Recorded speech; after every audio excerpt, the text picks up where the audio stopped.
कमल चीमा दर हकीकत है कौन?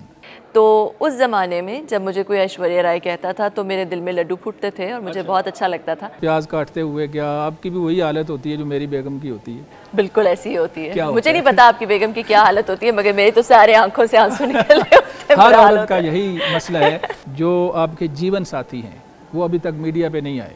मेरे हस्बैंड का नाम है एहसन कमर और वो एक कंपनी है स्नाइडर, उसमें जॉब करते हैं पाकिस्तान में।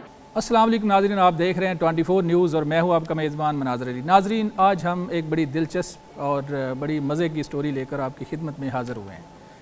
नाज़रीन, पाकिस्तान समेत दुनिया भर में एक शक्ल, एक शख्सियत वायरल हो रही है और वो शख्सियत हमारे साथ स्टूडियो में मौजूद है, जिनको ऐश्वर्या राय, जो पाकिस्तानी नहीं बल्कि इंडिया की मशहूर अदाकारा हैं, हर जानता है और बंदा जानता है, उनके साथ जो शक्ल का मवाजना किया जा रहा है इस वजह से वायरल हो रही हैं। हमने तस्वीर का दूसरा रुख देखना है। हर बंदा स्टोरी एक एंगल से कर रहा है, लेकिन हमारी कोशिश है कि तस्वीर का दूसरा रुख देखें, हकीकत जानें कि ये खातून दर हकीकत हैं क्या, इनका टैलेंट क्या है, इनकी सलाहियत क्या है और पाकिस्तान में ये कहाँ क्या क्या खिदमात सर अंजाम दे रही हैं। अस्सलाम वालेकुम मैडम। वालेकुम अस्सलाम। मैडम का नाम कमल चीमा है और कमल चीमा से हम जानने की कोशिश करेंगे कि लोग आपको कहते हैं ऐश्वर्या राय, और पता ये भी चला है कि ऐश्वर्या राय का नाम जब आपके साथ जोड़ा जाता है आप इसको बुरा मनाती हैं, अच्छा नहीं समझती। सबसे पहले तो हमें बताएं कि ऐसा क्यों है? पहली बात तो ये कि बहुत सारे इंडियन चैनल्स या इंडियन न्यूज़लेट्स ये रिपोर्ट कर रहे हैं कि मुझे ऐश्वर्या राय पसंद नहीं। तो मैं ये क्लियर कर दूं कि ऐसा बिल्कुल भी नहीं है। मैं ऐश्वर्या राय की फ़ैन हूँ। मेरे ख़्याल में ऐश्वर्या राय एक बहुत टैलेंटेड खातून है। उन्होंने अपना काफ़ी नाम बनाया है जी जी, और यूनिक है वो भी। और मुझे जिस चीज़ से मसला है वो इस चीज़ से मसला है कि मेरे ख़्याल में किसी की भी जो पहचान होती है ना इंसान की, जी जी, जब वो किसी दूसरे के शख्सियत से पहचानना जाने लगे जी जी, तो वो उसके लिए हर एक बंदे की अपनी आइडेंटिटी होती है। जी जी, ना तो उनके साथ ये फेयर है कि उनको किसी से भी कंपेयर किया जाए, और इसी तरह मैं भी एक यूनिक पर्सन हूँ, मेरी अपनी एक आइडेंटिटी है। तो मुझे जब कहा जाता है या पहचाना ही जाता है जी पाकिस्तानी ऐश्वर्या राय या डॉपलगैंगर ऑफ ऐश्वर्या राय, तो उससे मुझे अच्छा इसलिए नहीं लगता क्योंकि मेरा नाम कमल चीमा है और मैं चाहती हूँ कि मैं जानी जाऊँ उन चीज़ों की वजह से जो मैं अचीव करना चाह रही हूँ, जो मेरी लेगेसी है। मैं ऑस्ट्रेलिया छोड़ के पाकिस्तान आई 2 साल पहले। हम आपकी बात काटेंगे, इस वजह से काटेंगे कि हम उस तरफ बाद में आएंगे। एक क्वेश्चन आपसे और करेंगे कि आपको क्या याद पड़ता है कि पहली दफ़ा कब किसी ने आपको, कमल चीमा को पहली दफ़ा कब ऐश्वर्या राय के साथ मुवाजना किया गया? कब, कितने साल पहले? ये जब मैं हाई स्कूल में थी। पहली दफ़ा जब आपको किसी ने कहा ऐश्वर्या राय से आपकी शक्ल मिलती है, तब आपका क्या रिएक्शन था? तब तो बहुत अच्छा लगा। अच्छा, तब अच्छा लगा। बहुत ही अच्छा लगा क्योंकि अच्छा। Aishwarya Rai is a beautiful woman. Yes, ठीक है, and she is Miss World माशाल्लाह। उनकी इतनी वो, शी सो फेमस, उनकी इतना उनका नाम है। तो उस ज़माने में जब मुझे कोई ऐश्वर्या राय कहता था तो मेरे दिल में लड्डू फूटते थे और मुझे बहुत अच्छा लगता था। मगर जैसे जैसे आप मैच्योर होते हैं, अपनी ज़िंदगी में आगे बढ़ते हैं, आप खुद कुछ करते हैं और जब आपको एक एक क्राइसिस सा, आइडेंटिटी क्राइसिस सा शुरू हो जाता है कि भाई मैं खुद भी हूँ कुछ, I am my own, I have a name, I have an identity. तो फिर आहिस्ता आहिस्ता जो है वो ये वाली बात, लड्डू फीका होना शुरू हो गया, फीका होना शुरू हो गया। अच्छा। और अभी भी देखें, मैं उनकी बहुत इज्जत करती हूँ, मैं उनकी बहुत बड़ी फ़ैन हूँ क्योंकि मुझे लोग उनके नाम से हमेशा पुकारते हैं, उनकी सारी फिल्में भी देखती हूँ। अच्छा, अब हम ऐश्वर्या से आगे बढ़ेंगे। हम ये जानना चाहेंगे आपसे कि कमल चीमा दर हकीकत है कौन, जो हम तस्वीर का दूसरा रुख नाजरीन को दिखाना चाह रहा है। अब आप आएँ इस तरफ कि आप बेसिकली हैं कौन, आपकी पहचान क्या है? क्या पहचान ऐसी है कि जो आप चाहती हैं और लोग उस तरफ नहीं आते, लोग बार बार शक्ल की तरफ आते हैं? तो अब हम उस तरफ आते हैं। मेरा ताल्लुक पंजाब से ही है। मेरे अब्बू जो है वो गुजरांवाला के करीब एक गांव है, वहाँ से बिलोंग करते हैं। और मैं बड़ी हुई सऊदी अरेबिया में। अच्छा। उसके मेरे पेरेंट्स दोनों डॉक्टर थे। तो मैं बात यहाँ पे आपकी काटूंगा, सऊदी अरेबिया में भी आप रही तो आपको अरबी भी आती होगी? मुझे अरबी थोड़ी बहुत समझ आती है। कोई एक जुमला अरबी का? कैफ़ा हालुका? अना बखैर अल्हम्दुलिल्लाह। अच्छा, इतनी आती है और भी आती है? अच्छा, इतनी आती है, समझ आ जाती है, बोलना नहीं, क्योंकि मैं जब पहले वहाँ पे रहती थी तो कुछ बोल भी लेती थी। अच्छा। मगर अब भूल एक गुजरांवाला से जो चीमा फैमिली के अंदर आपकी मतलब आपने आंख खोली और फिर वहाँ से चलते चलते चलते आप सऊदी अरेबिया गई और फिर आप यूरोप की तरफ चली गई और कितने मुल्क आपने दुनिया के फिरे हैं? मेरे अब्बू का ताल्लुक गुजरांवाला से, मगर अनफॉर्चुनेटली मैं गुजरांवाला कभी रही नहीं अपनी ज़िंदगी में। पैदा मैं हुई इस्लामाबाद में। अच्छा। और उसके बाद मैं चली गई रियाद चली गई। आपने एक इलाके का नाम नहीं लिया जो आपने ऑफ द रिकॉर्ड मुझे बताया। हाँ जी, मैं हाफजाबाद में रही क्योंकि मेरे अम्मी अब्बू दोनों डॉक्टर्स थे। अच्छा। तो 6 महीने जब मैं क्लास 1 में थी तो 6 महीने हम इस हाफजाबाद में भी रहे। सही है। और मुझे पता है आप हाफजाबाद से हैं। अच्छा, सही तो उसके बाद जो है वो फिर बहुत मुल्कों में, क्योंकि मेरा ग्लोबल रोल था सिस्को में, मैं ग्लोबल अकाउंट डायरेक्टर थी, तो मैं बहुत ट्रैवल करती थी। अच्छा। मैंने बहुत बड़ी लिस्ट है कि यूरोप के बहुत सारे मुल्कों में, एशिया के बहुत सारे मुल्कों में, जहाँ पे रही नहीं मगर जाती थी बहुत ज़्यादा। आपने दुनिया सारी घूमी और फिर आप अपने वतन अजीज़ की तरफ आई। ये उन लोगों के लिए है जो पाकिस्तान छोड़ के बाहर जाते हैं, जाना चाहिए या नहीं जाना चाहिए अलग इशू है, लेकिन आप सारा कुछ करके काबिलियत के उस लेवल पर जाकर फिर आपने पाकिस्तान का रुख किया।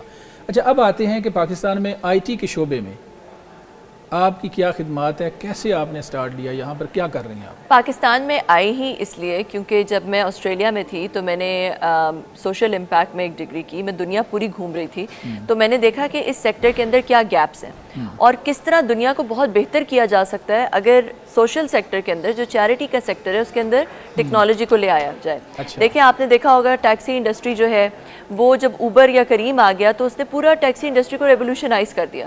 इसी तरह एयरबीएनबी ने हॉस्पिटैलिटी इंडस्ट्री को रेवोल्यूशनाइज कर दिया। जब आप किसी भी इंडस्ट्री या सेक्टर में टेक्नोलॉजी को मिला देते हैं तो वो पूरा सेक्टर रेवोल्यूशनाइज हो जाता है। तो चैरिटी के पस मंजर में जब आप डिजिटलाइजेशन ले आते हैं तो वो शफाफ हो जाती है, वो विजिबल हो जाती है, वो बहुत सिंपल आसान हो जाता है उसको करना। वरना जो देने वाले हैं पैसे देते हैं वो ब्लैक बॉक्स में चले जाते हैं, उन्हें नहीं पता उनके पैसों के साथ क्या होता है। तो टेक्नोलॉजी के थ्रू हम वो ट्रेसेबिलिटी, ट्रैकेबिलिटी, ट्रस्टेबिलिटी लेकर आ सकते हैं। तो मेरा यही मकसद था पाकिस्तान आने का कि मैं एक ऐसा प्लेटफॉर्म स्टार्ट करूं जो कि इवेंचुअली ग्लोबल प्लेटफॉर्म होगा, मगर पायलट पाकिस्तान में हो, जिसमें जो है वो उस चैरिटी के सेक्टर के अंदर जो शफाफियत है, जो आसानी है, वो लाई जाए। ठीक है। तो वो मैंने स्टार्ट किया और उसका नाम है माई इम्पैक्ट मीटर। अच्छा, ये नाम आपने बड़ा अच्छा रखा है। अच्छा, मुझे बताएं कि मुस्तकबिल में मज़ीद, ये एक तो आपका ये होगा प्रोजेक्ट, मज़ीद आपका क्या प्लान है? पाकिस्तान में मज़ीद क्या करना चाहती हैं जिससे मुल्क की बेहतरी हो, आवाम की बेहतरी हो और आपके अपने लिए भी मज़ीद बेहतर हो? क्या प्लानिंग है? देखिए, मैं पाकिस्तान में आईटी के शोबे में बहुत ज़्यादा एक्टिव हूँ। मैं ऑर्गेनाइजेशन ऑफ पाकिस्तानी एंटरप्रेन्योर्स है जिसमें पाकिस्तानी ओरिजिन फाउंडर्स पूरी दुनिया से उसके मेंबर्स हैं, 350 मेंबर्स हैं, $12.5 बिलियन की एग्जिट्स हैं उन मेंबर्स की। उसकी मैं लाहौर चैप्टर जो उसकी प्रेसिडेंट हूँ। अच्छा। ओपन की। उसके अलावा जो है वो मैं अपना एक कंसल्टेंसी बिजनेस भी, क्योंकि माई इम्पैक्ट मीटर से वो मेरा एक लेगेसी है, मेरा एक पैशन है। अच्छा। मगर जो जिससे घर का चूल्हा चलता है वो मेरी कंसल्टेंसी है। और अभी हमने चूल्हे की तरफ भी आना है। अच्छा, मैं बात को आगे बढ़ाऊंगा कि कुछ चीज़ें हैं वो लाइट एंड पर करते हैं। चूल्हे की जो आपने बात की, तो ये चूल्हा जो आप जला रही हैं, पता नहीं आप उसका सवाल का जवाब देंगी या नहीं। इस चूल्हा जलाने के लिए आप कितने पैसे महाना कमा रही हैं? ये आपने सवाल का जवाब हमें किसी न किसी अंदाज में देना है।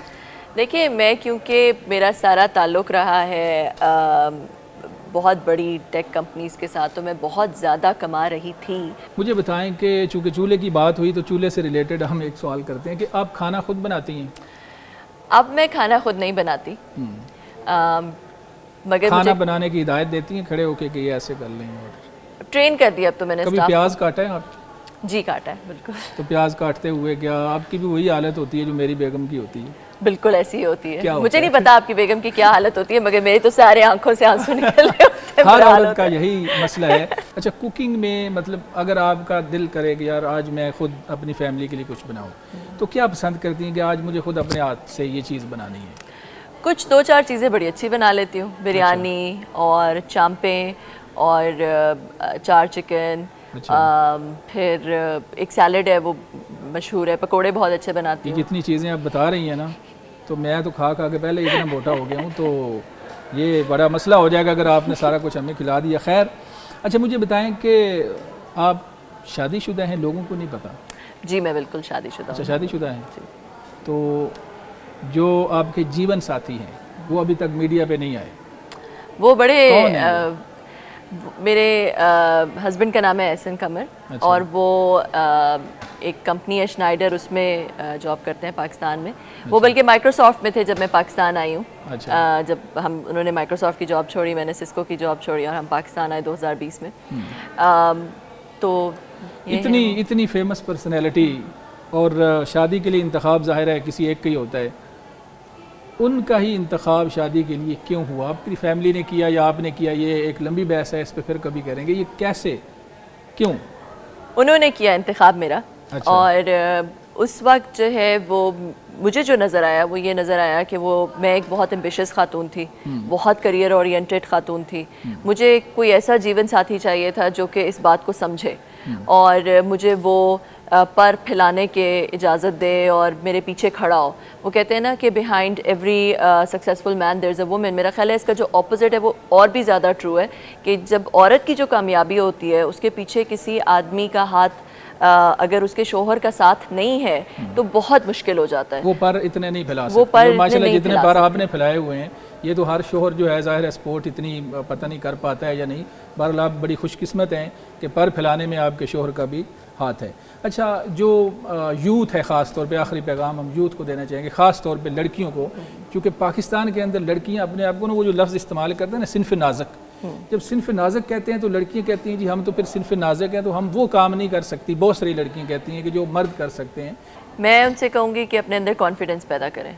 अगर वो चाहें, औरतें चाहें तो वो कुछ भी कर सकती हैं, मगर अपने अंदर कॉन्फिडेंस पैदा करें। बाय द वे, इसका ये मतलब नहीं है कि वो औरत माँ होती है और उस औरत को अपने बच्चों को इग्नोर करके या उन पे उनको नज़रअंदाज करके अपना करियर बनाना कोई अचीवमेंट नहीं है मेरे ख्याल में। अपनी रिस्पॉन्सिबिलिटीज़ को समझ के सब चीज़ों को बैलेंस करके अगर आप चल सकती हैं तो कॉन्फिडेंटली आगे बढ़ें। इंशाअल्लाह ज़रूर कामयाबी आपको आप कामयाबी से हमकिनार होंगे। जी बहुत शुक्रिया। नाजरीन, कमल चीमा हमारे साथ स्टूडियो में मौजूद थी। कमल चीमा जिन्हें ऐश्वर्या राय के साथ मुवाजना बहुत ज़्यादा किया जाता है और किया जाता था, तो हमने तस्वीर का दूसरा रुख जो है वो दुनिया के सामने रखने की कोशिश की। यकीनन वो लोग जो सिर्फ़ इसी तस्वीर को और इसी शक्ल को लेकर डिस्कस कर रहे थे, उन्हें अब पता चल जाना चाहिए कि कमल चीमा दर हकीकत है कौन और क्या इनकी सलाहियतें हैं और क्या कुछ ये कर रही हैं। तो हमें इनके इस मैसेज को और इनके इस मंसूबों को और सारी चीज़ों को सपोर्ट करने की भी ज़रूरत है। हमें इजाज़त दें, फिर दोबारा मिलेंगे। अल्लाह हाफ़िज़।